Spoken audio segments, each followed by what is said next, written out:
ছোট্ট সোনারা, তোমরা সবাই কেমন আছো? আজ আমরা আবারও চলে এসেছি আরও নতুন ছড়া নিয়ে। তাহলে চলো ছড়াগুলো আমরা পড়ে নিই এবং শিখে নিই।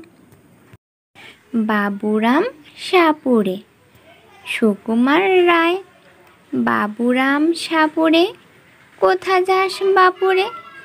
আয় বাবা দেখে যা, দুটো সাপ রেখে যা। যে সাপের চোখ নেই, শিং নেই, নখ নেই, ছোটে নাকি হাঁটে না, কাউকে যে কাটে না, করে না কো ফোঁস-ফাঁস, মারে না কো ঢুস-ঢাস, নেই কোনো উৎপাত, খায় শুধু দুধ ভাত।